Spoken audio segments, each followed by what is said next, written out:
la la la la la la la la la la.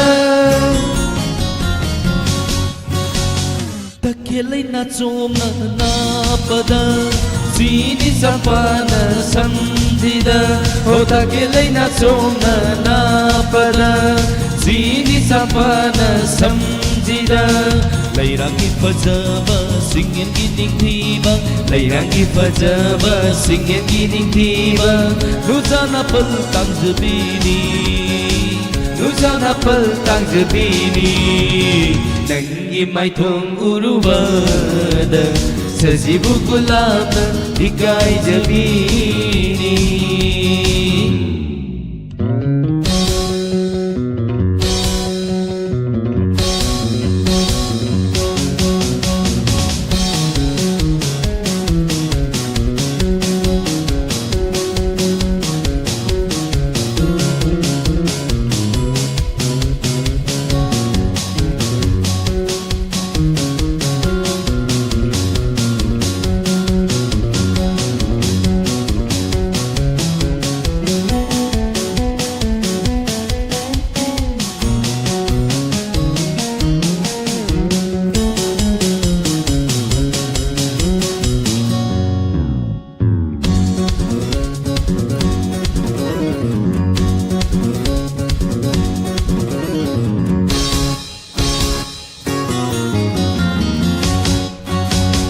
Khôi rung môn bibi nông na lấy hậu lại đêm bu ngâm giờ bi Khôi rung môn bibi nông na lấy hậu lại đêm bu ngâm giờ bi Khôi rau na bi mis na thăm ba la Sa ji mi ta bu ngâm giờ bi Khôi rau na bi mis na thăm ba la Sa ji mi ta bu ngâm giờ bi Khôi rau na bi Ikai jai nang buraga Nangi mai thong urubada Sajibu gulabna ikai jabini Nangi samlang yang lubada Ingagi nang hona ikai jabini La la la la la la la la la la la la la la la la la la la La la la la la la la la la la la la la la la la la la la la. Guai. Thank you. Isegi ai jabatare. Na som se loktoge. Ise ne pirakpani. Isegi mapu numit sida hai jabatare. Ise se yore. Ipiani gi ise se nasegi thamoi se penje yamna chu phajai ngamkhai leitana thagachari na takpire. Thank you se thagachari. Hi hi sa siri se gi sai den nei le na medana dance to da kana yauri lo inni amane da mayam se ko. Thank you mayam puna mana thogat pirakpa loina na ipia des negi wispibi ba haining ale tan thagachari. Thank you thorom makha sathjage mathangi caller lakuchage. Hello Hello taram nokseri mingam le pham haibiyo ai ulau ri kem ni gine ming na mangle ma ko we na taram nokseri ema ke methen jabirage ngasi di kangsoy na sajare ngasi gi library program asida kari sai khan mi doino ai no ahing ba fura film gi nawboi ga alvina na sakpa lebla romang da taw ta jake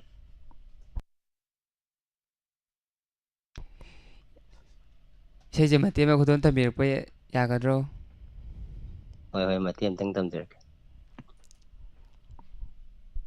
lebla romang da ing lagi pena kuina kuina ukhidraba matam kuira bagi tungsida nungsi nangbu ningsing li tatana mati sing saksarage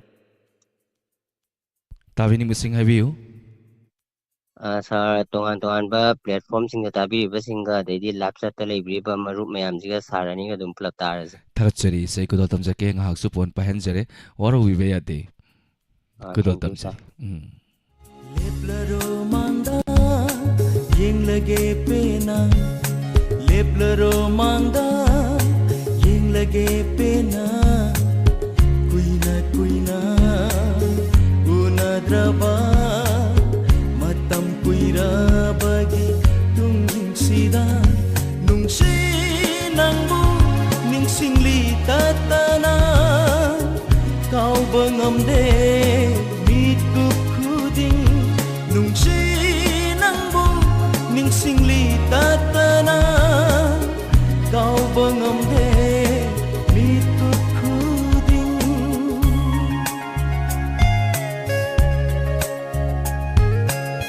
Oh my darling, today is so pleasant. I love to be with you, to be with you. Oh my honey, you are with me, baby. It's not a dream, my baby. It's not a dream.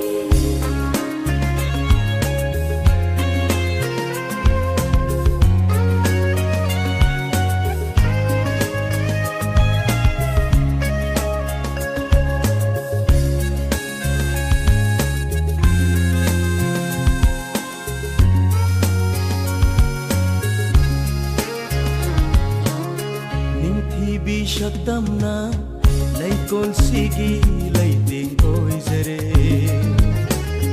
nungsi bai lainamna taibang se simba thungle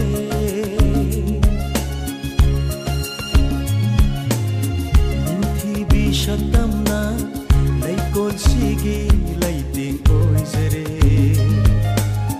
nungsi bai lainamna taibang se simba le aibu pothapam khanghanda nungsiba haibado asum tawbara kauhalle aibu pothapam khanghanda nungsiba haibado asum tawbara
Nilakamal ako isam tagatsuri mentalika isal Joya Australia ilu puyam samjarbam tombisana kewai manglemba. Thank you Satya Dempi tagatsuri Risi Kumar ilu puyam Hudram General tagatsuri Taram Saruya Birakpa Soni Laishram Daniel Luang Meda Laishram tagatsuri Taram Saruya Birakpa Premjit Sorokaibam tagatsuri Taram Saruya Birakpa hininga tan tagatsuri ngasigi Taram masida lengsin kraba lengsin Birakpa isile nausingi ming patok tabachita nana bayargasu mayam punamagna live chat mi aduki matik yamana maram oirakanda sithan handa bayawragachu mayam punamagna ngapiu thorom masida YouTube ta mi oi chamaga marfugo humdoina thorom masida saru yabiduna thorom masi umapung phanbi ba hainingai le tana thagatsari hamam bindia thagatsari. Thank you Ichal Joy Konthojam thagatsari Gayatri Hairom Tagachari Yaifa Yumnam Tagachari Surama Lekoina Hoi Suresh Waikom Tagachari Mio Samaga Marfugani Pan Thorom Siri Avi hiding at Tagachari Thorom Sigi Matung Tarapuda Matangi color the Mukudong Sapizage. Hello.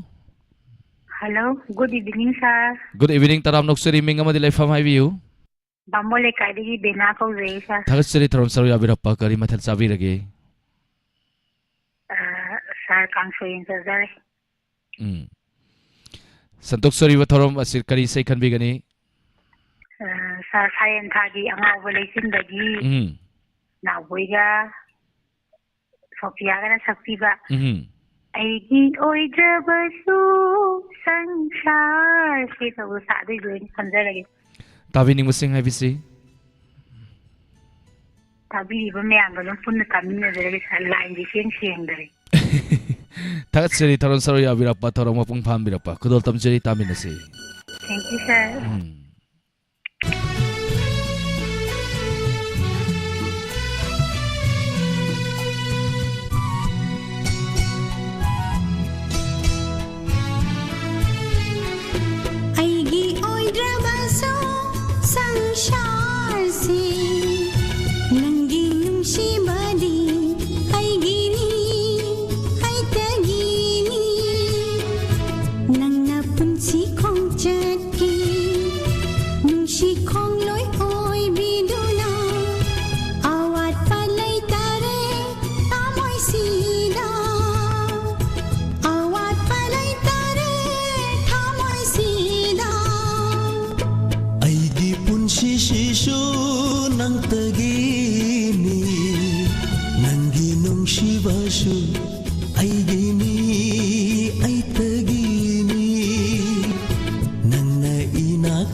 I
MD Said Khan Amarziluang Premjit Sorakaiba Mise Vivi Bila Thambal Sona Laishram Thakchari Taram Saruya Birapa Isal Joya Suni Laishram Sumila Thoi Thakchari Mayam Kamila Paisai Mate Makudal Tamjarake Mayam Puna Taminasi Katang Langa Ke Mayam dance down over ready.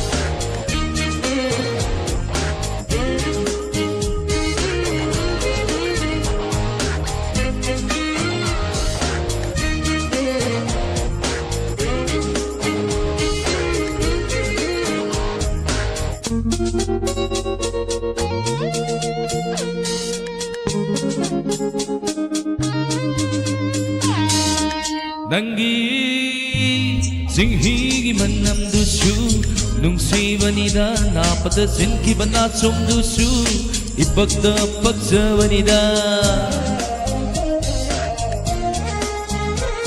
Nangi Sempugi manam dusu Nungsi vanida Napada sinki banasum dusu Ipagda pagsa vanida Yeng lu kudingda Bukning ihuda hukida Ati ake na paikiba Urok pareng pareng Dusu paja banida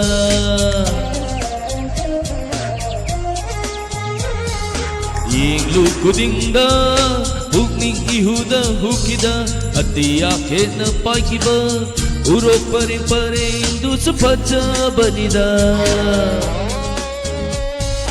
Sintak tawi nangi kwangda yekiba sana bundu su paksa banida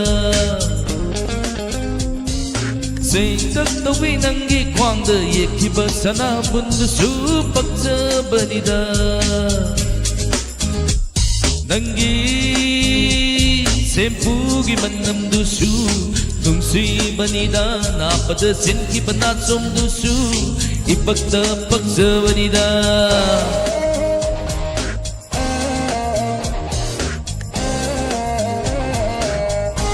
Mayam tumina thormi angumsi tarkan nombiyo hai humbiyo kuki nomjarake. Thank you.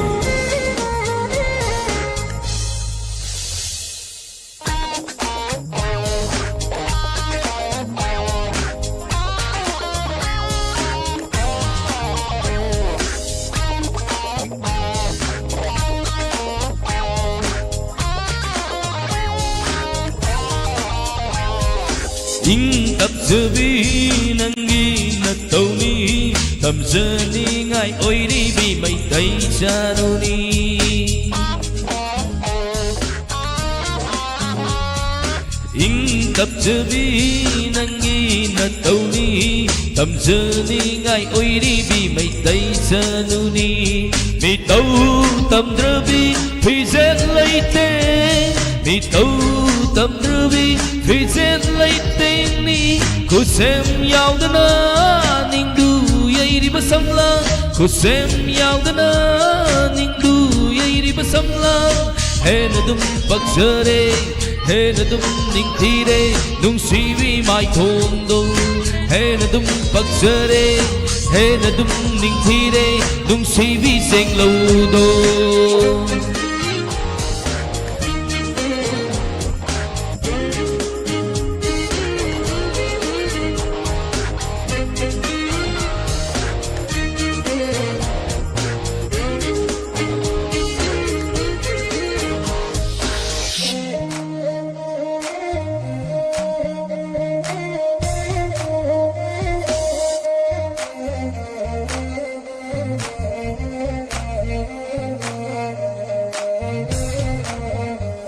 Kala ude jemi pukning sina matam sigi irang getau bikana busu kala ude jemi punsisina matam sigi irang de taubi kana busu isam samzabi nangina tau isam samzabi nangina tau bu aigi thamoina khoida chaita sengna aigi thamoina khoida chaita sengna aitagi oijage samlabi punsido mapo khudingi lenage mitmangda sumhatbi na taudo ngasigi taibangda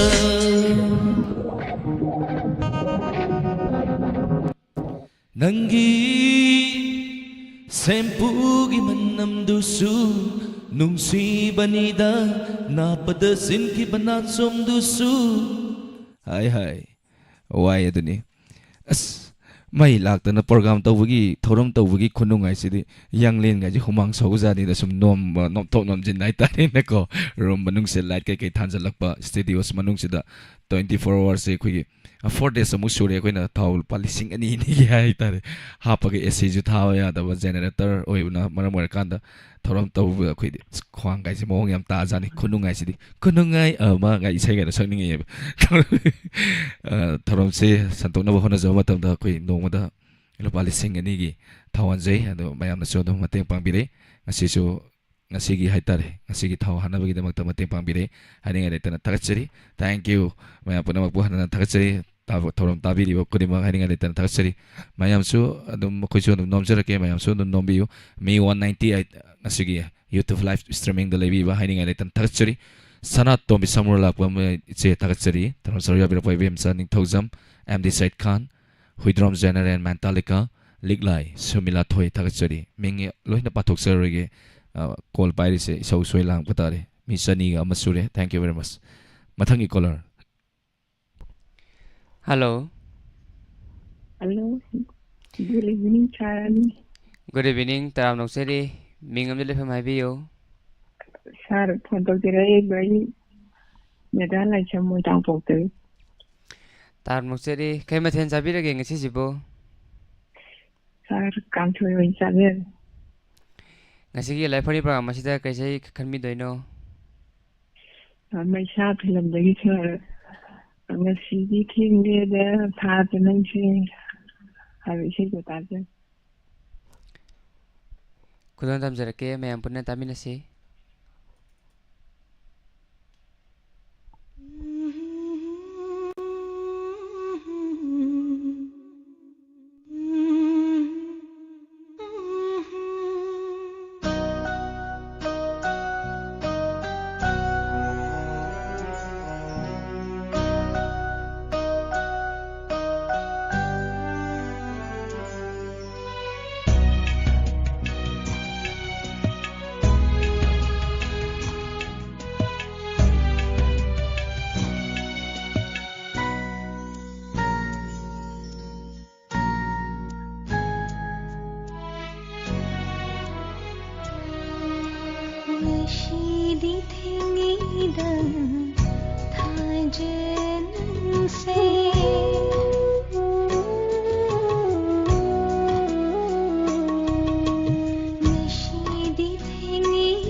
ꯀꯌꯥꯒꯤ ꯄꯣꯊꯥꯐꯝꯅꯤ ꯅꯪꯗꯤ ꯑꯏꯪꯕꯤ ꯃꯥꯏꯊꯣꯡꯗꯨꯅ ꯍꯪꯕꯤꯌꯨꯅꯦ ꯃꯉꯣꯟꯗ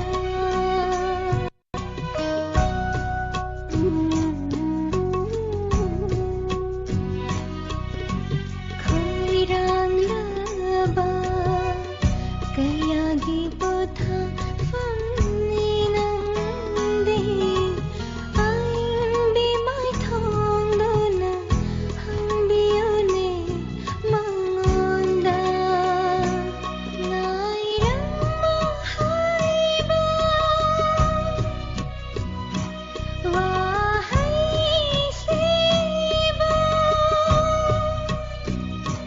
ꯉꯥꯏꯔꯝꯃꯣ ꯍꯥꯏꯕ ꯋꯥꯍꯩꯁꯤꯕꯨ ꯄꯨꯟꯁꯤꯁꯤꯗ ꯋꯥꯍꯪꯂ Ilu poyam takachuri se bibi bila inau zemina hariba seido yengjabani karaoke yarondre se Sumila toy takachuri saljoya thank you se Metallica takachuri se bibi bila thank you Puspa Kundrakpam Devia Kundrakpam Rafudin Ahmad Chetia Premjit Sora Kaibam Supriya Wangjam takachuri Khoiranglaba kayagi pothafamni Chetia takachuri Metallica Mama Ibem Hal Dimpi thank you Widrom Generan Irengbam Jiten Singh takachuri Nilakamal Koizam takachuri Taram Sari Abirapa Susila Okram takachuri Kewai Manglemba takachuri Taram Sari Abirapa Ma'am Au Pazavani Hanjala Jana Kradinum Yawi Tamal Sana Laishram thank you Taram Sari Abirapa Sase Kushin Sian Manina Gyan Menta Hudi Hello Hello, sir. Taram Noksari Ming Amadi Lefam Iview Sir, I can have a Jaya. Takachuri Sal Jaya Taram Sari Abirapa Kari Mathal Sabi Ragation How I told boy guy. Isal ngasi Santok Sari Batoram live volume phone in program Taram Masida Kai Say Kan Bigani Sir, let's talk about Jamila. I in color side. Sir, Tamoy no film the then Tamoy the view Kuire sal aina sal ke khalak pasigi se san hydring agi mamang dagi height patare ai we se karaoke lai tawna mar kanda khoi studio da mun nau namu remake tawba matam katang changi karaoke ma samba matam da isai di fai haude loibo sakna ba kana sem sajari se kuire na sal ke khalak pa question karaoke lai tawa hai tare anyway matam da por pa yeng si isol isai se matem tang sapiu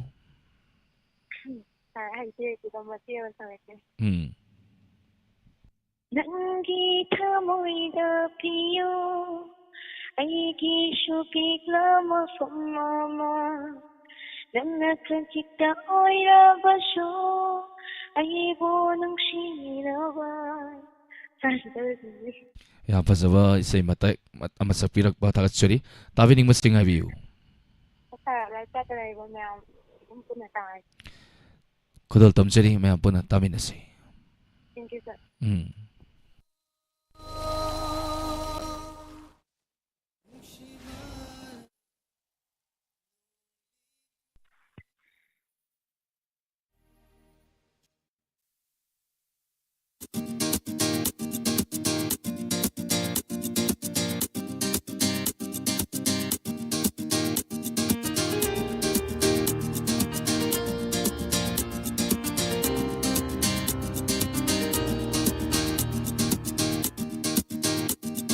Nangi thamoida piyu aigi shupikla mafama Nangna khajitang oira basu aibu khanbinaba Nangi wakhalda piyu aigi shupikla mafama Nangna khajitang oira basu aibo ningsingnaba Nangi nungai bana aigi nungai bani Nangi awabana aigi su awabani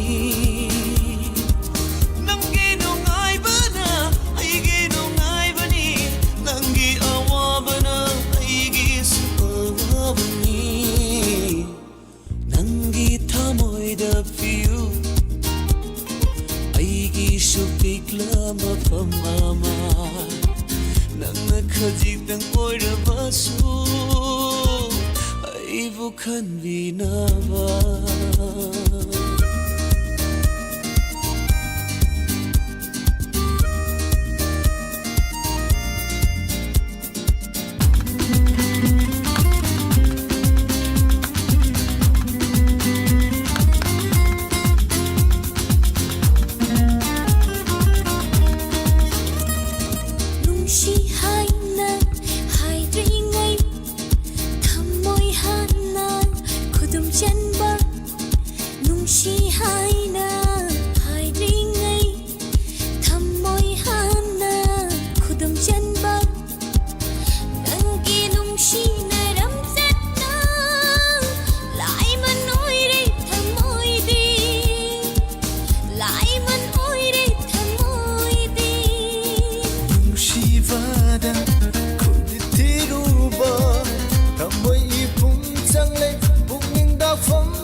khajikdang oirabasu aibu khanbinaba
Satam lali gari gari khali kanai satam lali gari gari khali khambam number hayu nangi nungai bana aigi nungai bani nangi awabana aigi su awabani nangi nungai bana aigi nungai bani nangi awabana aigi su Nangi thamoida piyu aigi shupikla mafamama Nangna khajikdang oirabasu aibu khanbinaba Nangi wakhalda piyu aigi shupikla mafamama Nangna khajikdang oirabasu aibu ningsingnaba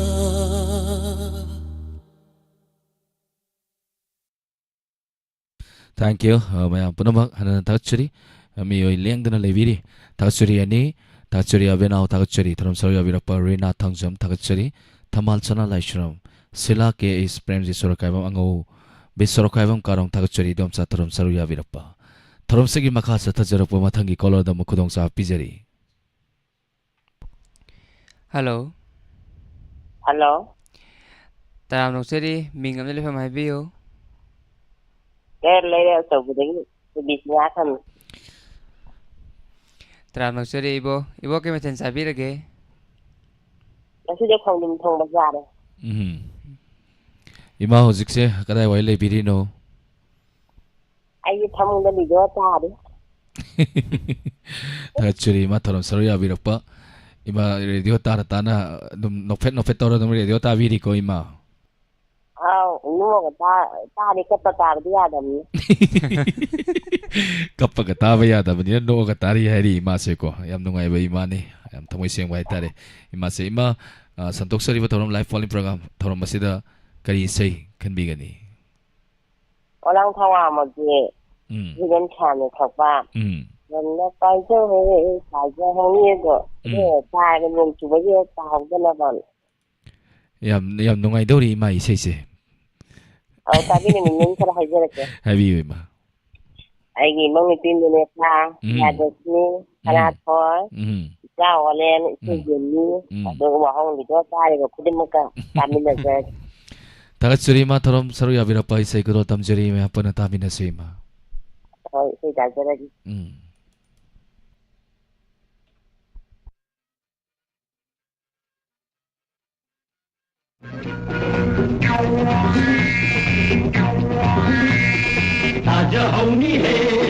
ताजा होनी है याना पाई बगुन थोड़े चेना जाओ साइडो no चेना खारा दुमाली money तो न पाई हंगे समान चेना जाओ साइडो no चेना easy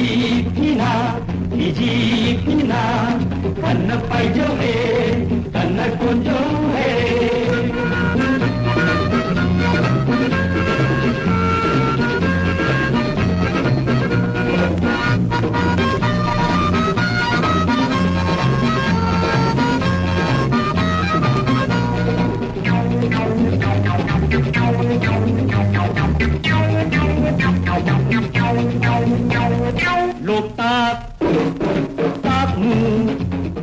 Loktak-takmu yang lusi Kay bulam kau yang lusi Simut kampung maranta Kucang nana jelusi Mabut cinta Oh kami nerusi Mabut cinta kami nerusi Terumah kunda kami nerusi Ayo na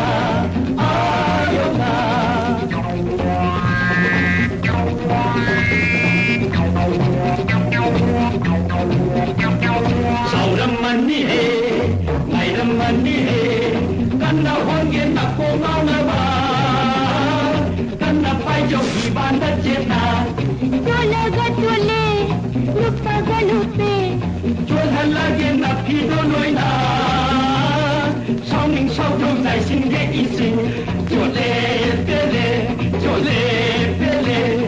Kanna pai jo hai Tap na pham jo hai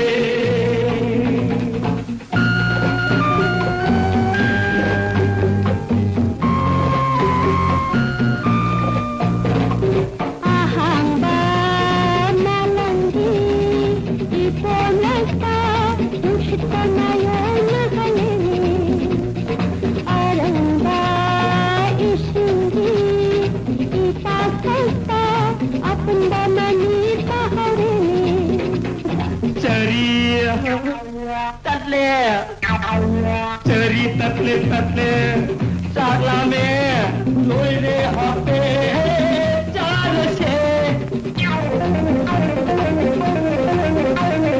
Java phabang apni Hafli makai Janbani Ho phabang dam songsi Ekre mo Tanda dari ngai Phabang dam songsi Tanda dari ngai Kre cham na lo chung bo ho ra si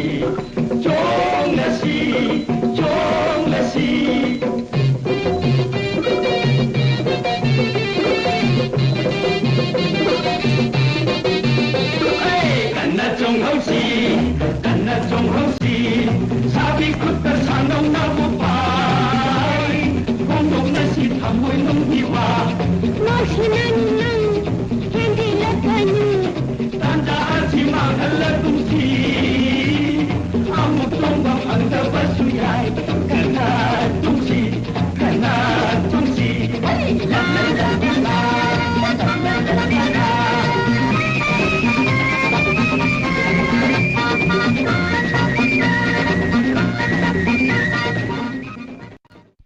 isai se taraga thaban se piding piding chonga kaurga thaban ga je chongningi makok ka singa khut ka hairaga ko tawdawo ji thole wirang asina thaban ju thingjan gi bana maram wara kanda isai sida kar ka no mana tana di upai lai jedre mayam sukar ka du no mu isai tar to min na pham lai nu phamung de ondara kani adani ta churi ngasi gi santok sari va thorom live phone in program gi aroiba color thorom sigi matung tarak pada ngasi singer of the day gi saisak pagi maming ijarake ngasi gi saisak pa amadi saisak pi tumin leiba yaroi da banga tani tumin thorom se saru yaba yaroi da banga tani pet nomning ga da wa saisak pa amadi saisak pi ani ni pudona laksari ba ngasi gi thorom asida isai sigi last color na khalak pa isai sigi marak ta tangkhai da ngasi gi saisak pa aha ma lautok sarake mayam finger ready leviu thorom asi singer of the day hariba thorom asi mayamna khangdaba sing silanaw sing yawbiragadi hariba thorom asi aina saisakpa ma lautok sarakani hariba saisakpa asina sakpa isai ihanana first finger da mioi mari da khudong sawa pijagani loinana thorom sigi matung tarakpada mu nupagi saisilwar kana nupi gi saisakpa ma mu lautorakani hariba nupi gi saisakpi asida su first finger da mioi mari da mu khudong sawa pijage loinana ahan ba nupagi isai da khanbi kraba silanaw sing na mathangi nupi gi isai da khanbiraktana na ba hajari toina phangbiraba ichilinaw sing na su toina phangdaba ichilinaw sing da khudong sawa piminasi thorom asigi aroiba color kanano yeminasi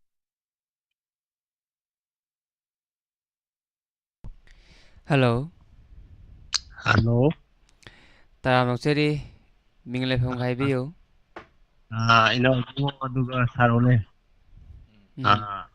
Ai phone thong su bai samok lawum le kai degi ni mai mai te. Kay mathen sabi ge sarang si sibo. Ino henjang ogri mun thong ling amaga mi le. Ban torosa. Ngasigi library program masida kari isai kami doino. Ino si ai masu ta nai to ba. Film na au tho khre. Olang ta wang ma. Madu ta jage. Tabi missing have you sir? Ai gi loina gi Laisa Tombi, Nice Manda, aduga ai Sanupa, Romeo, Sanupa, ai Sanusi, Romila, Delhi Lake, ai San Maluti, aduga. Howji Ikariba, Sarolenga, no Bunga, Natamina Jagi.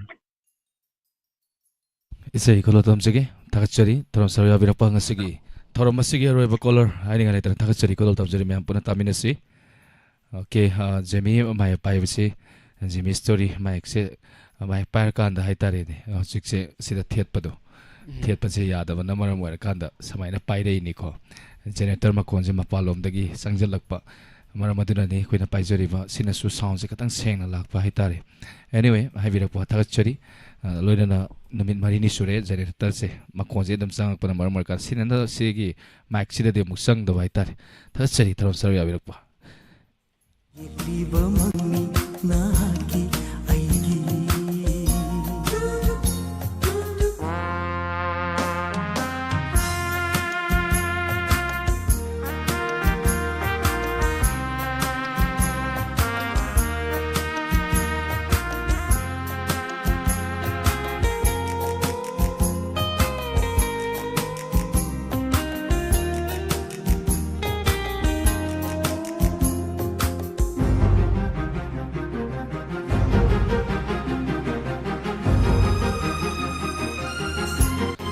Singer of the day gi ahamba sai sakpa puduna laksari Kennedy Kuman sakpai sai maya puna khanbiu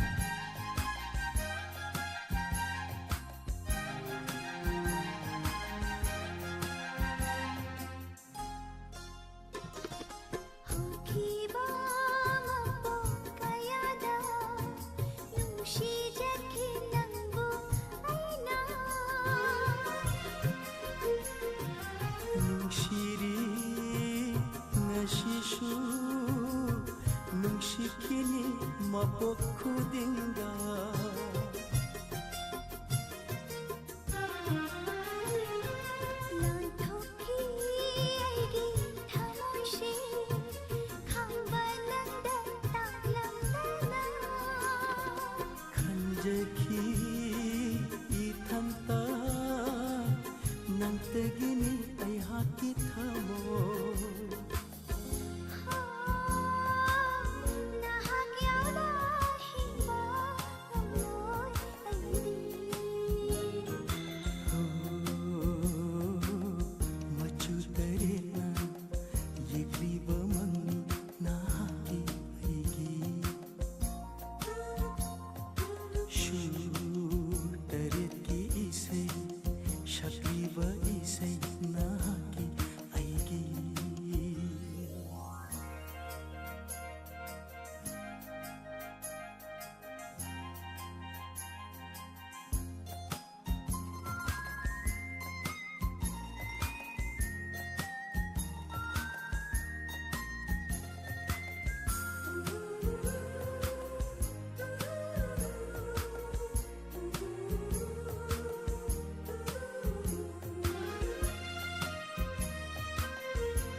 ꯀꯔꯤꯒꯨꯝꯕꯗ ꯆꯠꯂꯁꯤꯔ ꯌꯥꯝꯅ ꯂꯥꯞꯅ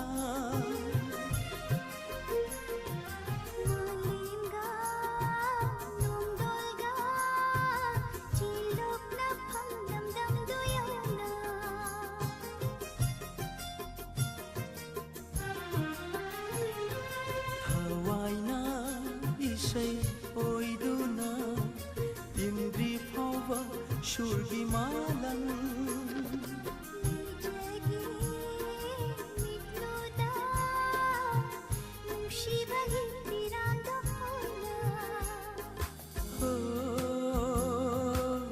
ꯀꯥꯏꯗꯣꯡꯕꯤꯔꯣ ꯅꯪꯒꯤ ꯅꯨꯡꯁꯤꯀꯥꯗ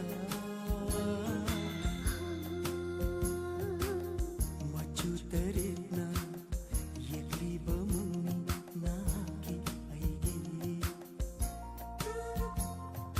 ꯁꯨꯔ ꯇꯔꯦꯠꯀꯤ ꯏꯁꯩ ꯁꯛꯂꯤꯕ ꯏꯁꯩ ꯅꯍꯥꯛꯀꯤ ꯑꯩꯒꯤ ꯑꯩꯒꯤ ꯁꯩꯔꯣꯜ ꯅꯪꯅ ꯊꯋꯥꯏ ꯍꯥꯞꯂꯤ ꯃꯆꯨ ꯇꯔꯦꯠꯅ ꯌꯦꯛꯂꯤꯕ ꯃꯪꯅꯤ ꯅꯍꯥꯛꯀꯤ ꯑꯩꯒꯤ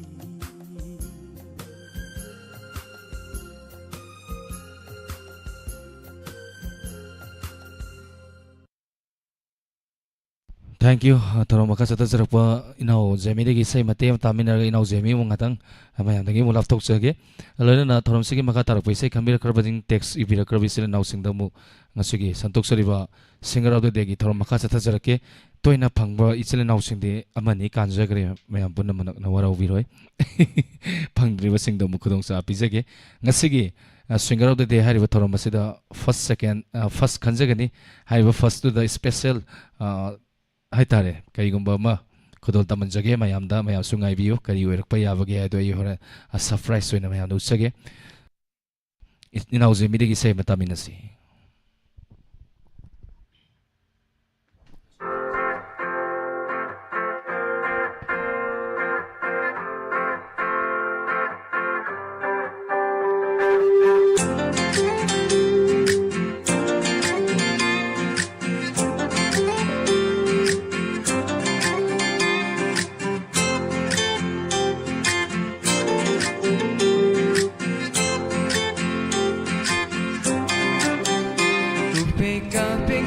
Dandan mana di khanglam gani ko nusibi nangbu ay na kaya'y mati nusiba kupe kape ngali ba dandan mana di khanglam gani ko nusibi nangbu ay na kaya'y mati nusiba thaja thawalag ay madungan ni durbani ay githong na bangal anigi nusibi hay ning na yaning na nangse oinina munna wakhan khallaga nangse yare khambani hainina yanina nangse aigi oinina munna wakhan khallaga nangse yare khambani